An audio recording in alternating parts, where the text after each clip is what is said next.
little brother, who's bigger than me. And Pastor Shires, James Shires, who was the former president, is my dad. So here I am in Oklahoma. But I do not live in Oklahoma. I actually live overseas in Beirut, Lebanon. Here's the city that I call home, the place that I've been for the last 13 years. There in Lebanon, I have a school for Syrian refugee children, and I started it in 2013. It's been an amazing experience for me. I've got to do many, many things. My Sabbath, for example, looks nothing like yours, sitting in pews. I joined together with a community of Muslims in what we call our house of prayer, where we meet together every Sabbath, exploring what it means to know God, what He wants for our life, how we should interact with the world, and how we can prepare our hearts for heaven. I get to hang out with a bunch of amazing kids. I get to do a lot of exciting community outreach programs, especially in this last couple of years when we have had a lot of problems in Lebanon, and specifically war. But my journey in Lebanon did not start there. My journey actually started here in Oklahoma, back when my dad was just a pastor in Choctaw and Shawnee and later in Shattuck. And as you know, most pastors tend to have a hard time going home after church, you know? They sit, they chat with everyone, they hang out. And what should the pastor's children do in this time besides cause trouble? Well, if you're trying to behave and you're wanting time to pass, you go to the church library and you read a lot of books. And as you all know, church libraries, I don't know about today, but in my time were filled with mission stories and filled with exciting stories of other places. And so I grew up reading those stories and being very excited about that. And I decided at a very young age that I did not want to live in the U.S. I wanted to go overseas. I didn't know where I wanted to go, but I knew that from reading those stories, everywhere sounded pretty exciting except Africa. So I told God, you know what? I think that I want to go overseas and I want to serve you, I want to help people, but please just make sure it's not Africa. And I went away to school, went to college, graduated from college, and then I started knocking on the doors, trying to see how can I get overseas? How can I do the thing that I think I'm supposed to do? And I spent years sending my resume, calling people, messaging people, asking, God, I want to go overseas, I want to serve, and having door after door shut in my face. So finally, after a few years, I said to God, well, God, you know, maybe I'm confused, maybe you don't want me to go overseas, so I will work here, but I have a few requests. And back when I was 14 or 15, I had won the Bible Bowl here in Oklahoma with the Shawnee Eagles Pathfinder Club, and we had gone to Nebraska. And driving between here and Nebraska is Kansas. And all I remember of Kansas is that it was miles and miles of nothing except cornfields. And I knew that of any place in the United States, I did not want to go to Kansas. So again, I gave God clarification. God, I'm willing to stay in the U.S. if that's what you want, but please make sure that it's not Kansas. And of course, I ended up in Kansas, much to my dismay, but I ended up there. And I realized through this process and through many other experiences in my life that this is a very human problem. We have a desire in our heart. God has planted it in our heart. We know that that's where we're headed, but we don't trust God with the journey. We tell Him, God, I'm willing to do this, but not this. I want to get there, but I don't want to go here on the way. And it's not just a human problem today, it's a problem that started back in Bible times. We can look as early as Eve in the garden, where she said, I'm so happy you put me here in this garden. I mean, I'm paraphrasing. It's a wonderful life. You've given me everything I need, but maybe I'm missing out on something. But your request to not eat from that tree, maybe if I do that, I won't have what I need. Then we can go to the rich young ruler who trusted God, Jesus, with his future, who said, I know that I want to go to heaven. I know this is what I want. I trust you with my future, but in this moment, when you ask me to give up my wealth, my fear of losing it will hold me back. Sometimes these fears that we allow to affect our present and to stop us from where God is taking us affect just us. But sometimes they affect generations. And no place is this more present, or maybe not no place, but one of the places where this is very present is in the story of the children of Israel, which we'll find in Numbers 13 and 14. You're welcome to follow along with the screen. The verses are there, but you can also open your Bibles up. So the story starts on the border of the Promised Land. The children of Israel have already seen God's protection and power in Egypt as they've gone through the 10 plagues, and most of them have not even touched them.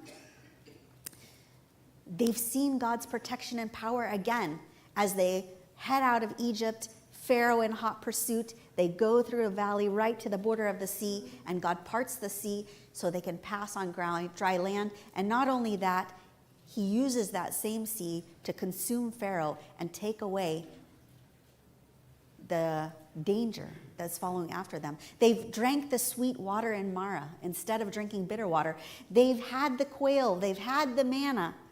They've had a cloud over them during the day to keep them cool and fire over them by night. They've seen along this journey that God has been with them every single step of the way till they reach the border of the land that he's promised them. And this is where our story starts, after all these evidences of God's goodness. And it says in Numbers 13, verses 1 and 2, Then the Lord spoke to Moses, saying, Send out men to spy the land of Canaan, which I am giving to the children of Israel. This was God's request. The Lord is saying, I want you to go out and I want you to see the land that I am giving. This is God's request. It's kind of like that verse where we read, Taste and see that I'm good. I've promised you something. I have it for you. Go check it out. See how good it's going to be. So Moses gathers the people. He gathers the tribe. He gets one person from each of the 12 tribes, and he sets them down, and he gives the message that God has given to go spy it out. But if we read it, you can see the difference. Look what God said. One sentence. Look what Moses says. And let's see how Moses changes it. So Moses sent them out to explore Canaan, and he said, who said? Moses said, not God said. Moses said, Go this way into the south and go to the mountains and see what the land is like, whether the people who dwell there are strong or weak, few or many, whether the land they dwell in is good or bad, whether the cities they inhabit are camps or strongholds, whether the land is rich or poor, whether there are forests or not. Be of good courage and bring back some fruit. Overall, it's a fairly good message, but it does something subtle that we might not always notice. Instead of saying, as God said, go and see this good gift that you finally are ready to unwrap. Go see it. Go be excited. Go be in awe of what I've done for you. Instead, Moses says, go and check out if it's good or bad. Check out if they're strong or weak. Check out if it's rich or poor, as if God would promise a gift, and when you go to unwrap it, it's bad, it's poor, and you are not getting what you expected. This is what Moses has to say. Don't go and taste and see that God is good. Go and check out if the gift he's promised us really is that good after all. Be of good courage and bring back some fruit. And so the people go out. The 12 spies go out. They explore from top to bottom across the land of Canaan, and they get to a beautiful valley full of figs, full of pomegranates, and they bring back a giant bunch of grapes. Now, here in the United States, I've never seen very big grapes, but in Lebanon, where I'm from, we have grapes like this. And so that's what I'm imagining that these guys carried back. Who knows, maybe it was smaller, maybe bigger, but they were huge grapes. The grapes we eat, you need 2 bites to get them down because they're that big. Or at least I do, because I'm not as big as some people. So they get back. And when they get back, their message starts out good. They say to Moses and the people, "We went to the land where you sent us. It truly does flow with milk and honey, and this is the fruit. We went to see the gift that God gave, and really, it's good. Check out the fruit. It's wonderful." But then they don't end there. They throw in a word that shifts the focus. Nevertheless, but. Despite all that, all these kind of words that they throw in, despite what God has promised, despite the fact that it's good, despite we have amazing fruit and a beautiful land full of milk and honey, nevertheless, the people who dwell in that land are strong. The cities are fortified and very large. Moreover, we saw the descendants of Anak there. The Amalekites dwell in the south. The Hittites, the Jebusites, the Amorites dwell in the mountains. And the Canaanites dwell by the sea. That's Lebanon. They are proud that they have Canaanite heritage. They dwell by the sea and along the banks of Jordan. And they don't stop there. The icing on the cake of fear that they plant in the mind of the children of Israel. Oh, wait, before we get to the icing on the cake of fear, we have Caleb and Joshua who stand up, and instead of looking with the vision of the 10, they look with the vision of God. They don't say the land is flowing with milk and honey, but they say instead, "Let us go up at once and take possession, for we are well able to overcome it." Not the land is good, but there are all these people, but we're not alone. We can do it. What God has promised is good, and it belongs to us. We are able. But that's not what the other spies said. Again, they come back and they say to them, "We are not able to go up against the people, for they are stronger than me." And they gave the children of Israel a bad report of the land which they had spied out, saying, "The land through which we have gone as spies is a land that devours its inhabitants, and all the people who we saw are men of great stature." The land is good, but the grapes are big, but there are giants. And here we have the icing on the cake of their fear. There we saw giants, and we were like grasshoppers in our own sight, and so we were in their sight. Can you imagine this? Can you imagine going through all these experiences, getting to the point where God says, "You're at the border, go check out this amazing promise I have for you, this thing I prepared, the place I've been telling you about for years." You're finally here, and you get to the border, and you say, "Despite all these good things, nevertheless, the giants that are in front of us have made us feel like grasshoppers, and we're not willing to move forward." All the congregation, it says, lifted up their voices, and they cried out and wept, and they complained.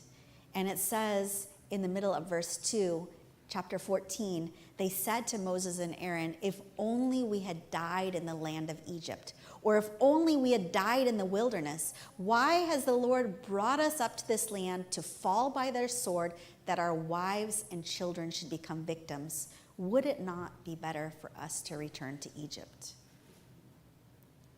God, you gave us a beautiful gift, but we don't want it because we are grasshoppers in the face of giants. God, I'm willing to go anywhere you send me, but not Kansas. This is the mentality that they have. And they say it's not just about us. It's not about us as men, our wives and our kids. We can't trust you with our wives and kids and their lives. They will become victims if we take the promise, if we take the gift that you're offering us. The Lord, of course, was very angry, and he talked to Moses, and he was ready to be done with the whole thing. But Moses prayed and pleaded and cried, and God finally says in verse 20, "I have pardoned according to your word, but truly as I live, they certainly shall not see the land which I swore to their fathers, nor shall any of those who rejected me see it. You see, when we stand before God and we say, God, I trust you with the end, but my fears are blocking me from being willing to get there, we lose out something for ourselves, and we have the potential to lose out on something for our whole family. We learn as we read through the story that 40 years they spent wandering in the wilderness.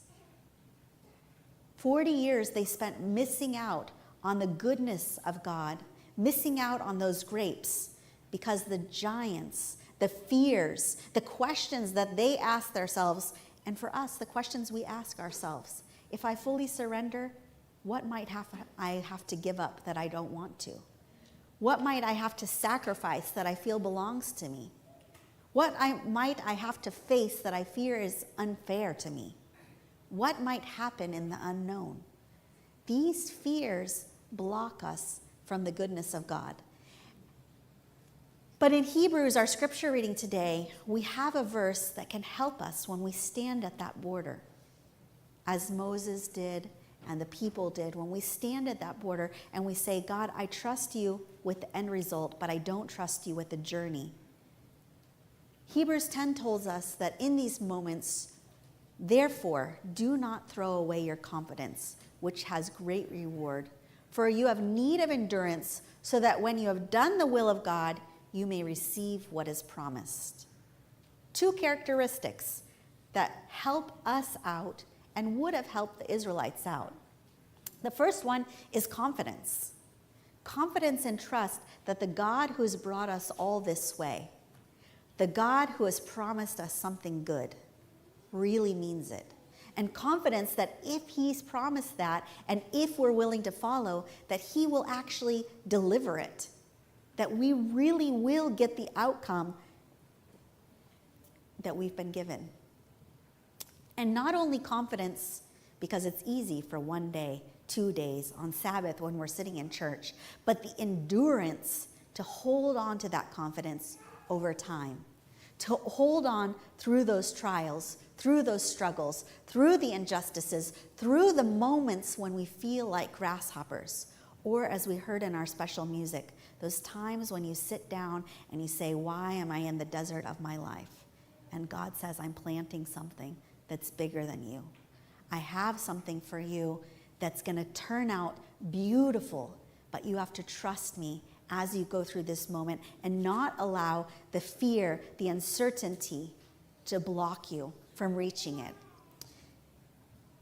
I did end up in Kansas, as I mentioned. I was living in Pennsylvania, and I decided to change my job, and I was going to go to the West Coast where I wanted to be. And so I took a very long road trip, and I arrived in Kansas, visited a friend, spent the night, and that very night, all of Southeast Kansas flooded, and no one could get in or out. The Red Cross came in, FEMA came in. I don't remember the name of the particular flood. There was a name for it back then, but it was back in 2006 or 7. And so I ended up there in Kansas for a couple of years. And then I went through some other different places in my life, none of them really 100% where I wanted to be. But when I arrived to Lebanon in 2013, and as I was given almost what you would imagine like a blank check and said, we want to start an urban center of influence, go out and imagine what you think that might look like. What would allow Adventists to be in direct communication and direct interaction with Muslims in a way that would meet needs, that would allow you to build relationships and open the doors for spiritual growth? What would that look like? I realized through this process that the skills that I had learned in Kansas, the skills I had learned in Pennsylvania, the skills I had learned at every single job in those 7 years that I was saying, God, why am I in the States and not overseas, were exactly what I needed to go into Lebanon at that time, which was a very peaceful country, but had been flooded by Syrian refugees because the war in Syria had begun just before I arrived, less than a year before, allowed me to go in, to do a community needs assessment, to figure out what was needed most, and to actually start a school that started very small, but now has 130 students in grades 1 to 8, a waiting list of 1,000, We own our own building. All of these different skills that I learned in places that I didn't want to be. Despite my resistance, God did not say, the blocks that you're putting up for me, the qualifying statements that you're giving me, he didn't allow them to say, okay, I'm done with you. He insisted, this is what I want for you. This is what I want for you. Move forward. What I have is good. And as I moved forward, sometimes very reluctantly, to be honest, as I moved forward, I developed the skills and I had the opportunities that allowed me to arrive in Beirut and to do this. It allowed me to impact the lives at this point of almost 600 students. That allowed us not just to have a school for academics, but allowed us to be a place where a community of refugees could feel safe, could feel stable, could grow, not just academically, but socially, behaviorally. We spend a lot of time working on character. And of course, they could come to know Jesus. They could understand that there's someone who does understand those struggles, who in those moments when they feel like grasshoppers in front of the giants, that they're not alone in that. And he can walk with them through that process and help them reach the other side where they can receive the things, the good that he's promised. I want to tell you the story today of one of our students. Her name is Miriam, the little girl here on the left side of your screen, and her parents, Kalistan and Ali. They joined our waiting list, I believe, back in 2017, 2018, not long after we'd started the school. And they were on the waiting list for 2 years. And one day, some students left. We had an opening. We called some kids in for some tests, and Miriam was a little star. She did wonderful on her test. She had a bubbly personality. She was excited. She was talkative. And we were like, yes, we want this student in our school. So we invited her to join our school. And right away, we noticed that unlike some of the other parents who just said, oh, we got our kids in, we'll send them to school, they'll come home every day, and that is what it is. Her parents were always involved. They would show up to pick her up. They would show up to drop her off. They would come inside. They would say, do you need help with anything? Ali would see something and would be like, oh, I can fix that for you. And Kalistan would say, do you need help with something? And we would say, yeah, we need help with this. Can you join us? Sometimes she would stay after school and help our cleaning ladies. And we just started building a friendship with her. As part of our center of influence, we do home visitations. So we would go out and visit her. And we just noticed that they just had open hearts. And so we invited her. Would you like to join our women's group? Would you like to come on Sabbath to House of Prayer? Would you like to be part of what we're doing? And she immediately said yes. And she began coming out. She had Bible studies in her home. And unlike, again, many of the families where when we do Bible studies, it's just with the parents, she always wanted her kids to be there. Miriam and Hamza, she would sit them down and she would say, all right, Miriam, your turn to read a verse. When we would ask questions, she would give space for her kids to answer what they thought. Whatever she was involved in, she would involve them as well. When she started leading out in song service and doing different events, she would always bring Miriam along. During COVID, this is a little video. I don't think there's any, or there might be sound. During COVID, when we were online for a period of time, we had our women's group that send out videos every single day. And different people would take turns recording a little message, a Bible verse sharing. And Miriam, at that time, she was just 8 years old. And she said, you know what? I want to do that too. And it was part of this journey that her mom had her on, that whatever is for us is for our kids as well. And we didn't think too much about it till one day, Miriam's mom, I was visiting her in her house, and she said, you know, it's a miracle that Miriam is even in your school. And I thought, well, you know, it's because there's 1,000 kids on the waiting list, and you're lucky she got in. And she said, no, that's not what I mean at all. She said, our journey with Jesus started a long time ago. It started when the war began and we left our country. When we arrived in Lebanon, life as a refugee was very, very complicated. And we had a very hard time. And we weren't the only ones. We were not welcomed. It was hard to find jobs. We live in a tiny single one room where everything is done in that single room. Ali had a hard time having work. And we just really struggled, and many other families did as well. And we had a relative that struggled even more than we did. He struggled to the point where he felt like he was a burden on his family. And so he said, you know what, maybe they'd be better off without me. And he went outside and he jumped off his balcony. Now, he didn't pass away, but his body was very damaged, and he could not be left alone anymore. He couldn't go to the bathroom alone. He couldn't get his own food. And so different relatives would have to go to his house and sit down with him and take a turn babysitting him, for lack of a better word. And one day it was Miriam's mom's job to do that. She went and she brought Miriam, she brought Hamza, and she was sitting on the ground, because if you live in a single room, you don't really have space for furniture. So she was sitting on the ground, he was on his little pallet, she was preparing some food for the evening meal, and he reached over and he grabbed her by the wrist, and he looked her in the eye, and in very clear words, and he wasn't always very clear, he looked her in the eye and he said, Miriam doesn't belong to you. Miriam belongs to Jesus. And she said, oh my, I think that God is trying to warn me that here in Lebanon there's bad influences and the Christians are going to steal my daughter. So she said, I'm not going to let that happen. And she decided that whatever she did, she was not going to let Miriam have any exposure to Christians. She was going to protect her at all costs. Time passed. And in 2019, right before Miriam came to our school, we had an economic crisis in Lebanon.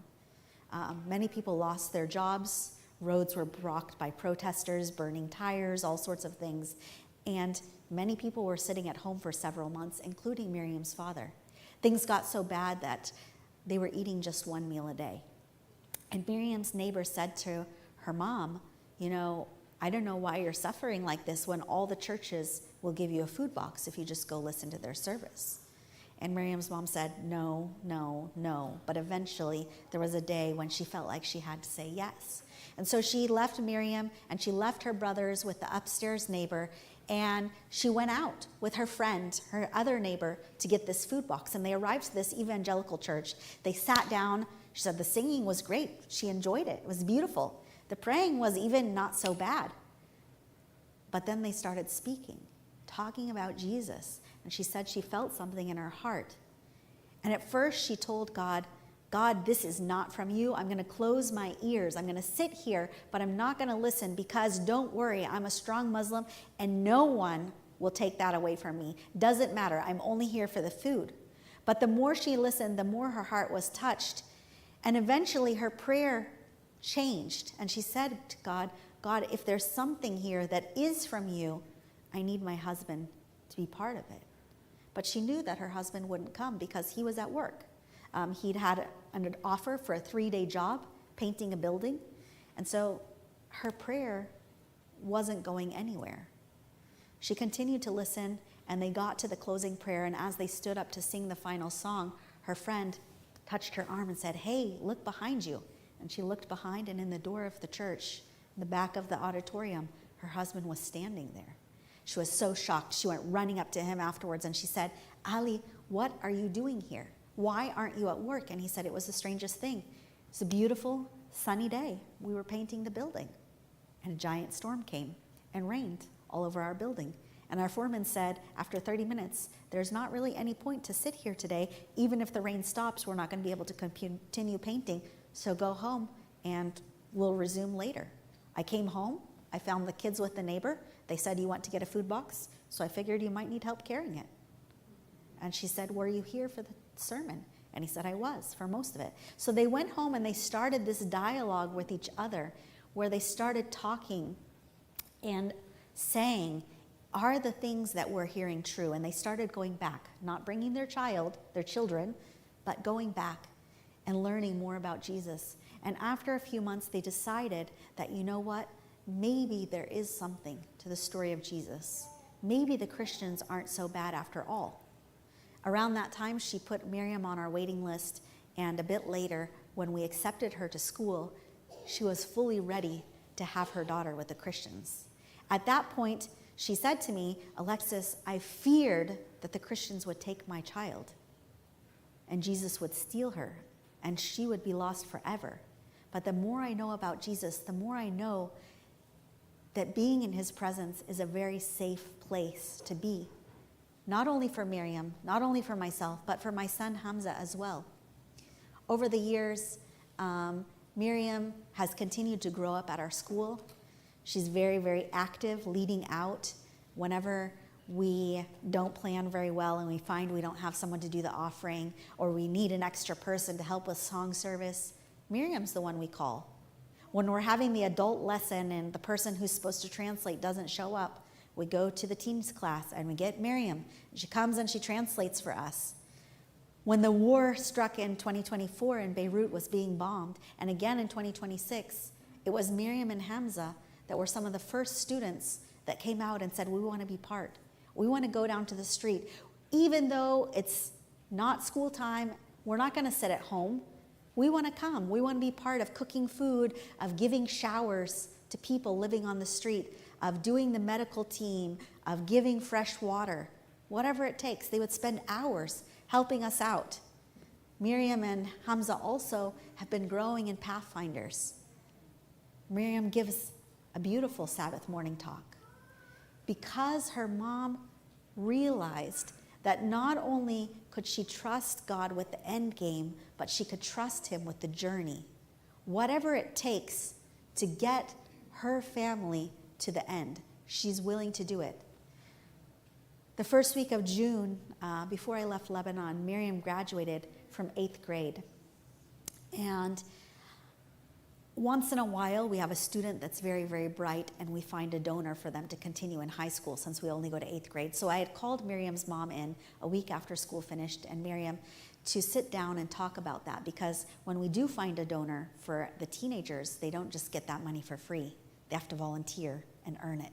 So we called Miriam in to find out her schedule and to organize her volunteer hours for this summer.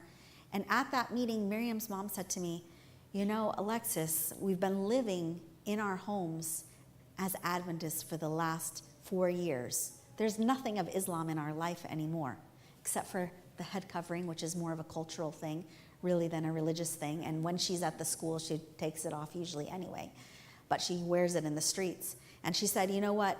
We live like Adventists, but we haven't made the decision to become Adventists. And I said to her, you know, what is standing in your way? And she said, really, it's my husband's family. They already know that we come on Sabbath. They know that we spend all our time with Christians. They've already called us infidels. They've made threats. What happens if we choose to get baptized and they find about that? What if they try to hurt us? What if they try to take my kids? What if they kill us? And we talked about this moment that she had early in her walk with Jesus, where she learned that she could trust Jesus with Miriam. And I asked her, do you believe that if you feel that God wants you to be baptized, that he would lead you in a path that would harm you? And if you did get harmed, do you believe that he wouldn't be there through that process? And she said, you know, I don't. I don't believe that the God who I've trusted all this way with my children would lead me into something bad. I believe that he would be with me. So she and her family this summer, they're actually studying for baptism. They know a lot of things, but I asked her, is there anything on your heart that you feel like you'd like to understand better before you make that step? And she said yes. So that's what they're doing this summer. They're learning through the process that we don't have to stand before the grapes of goodness and instead of looking at them, look behind them at the fears and the giants and feel like grasshoppers. That we can trust that if God is leading us, if he's brought us to a place where he's promised us something good, that he can take us there. I don't know what each one of you are facing in your lives today. I know that in Lebanon, we're not facing good things as we listen to bombs fall on our city and the drones buzzing around all the time. But I know that if we have confidence, as it says in Hebrews 10, that the God who has promised us something good is with us, that it doesn't matter what our journey holds, because he will carry us through that journey to the promised land. So I encourage you today, as you look at your own lives, that you would have endurance and have confidence and believe that God is willing to carry you through, and that as Miriam's mom found out, the safest place to place her kids, to place her life, is in the hands of Jesus. Thank you.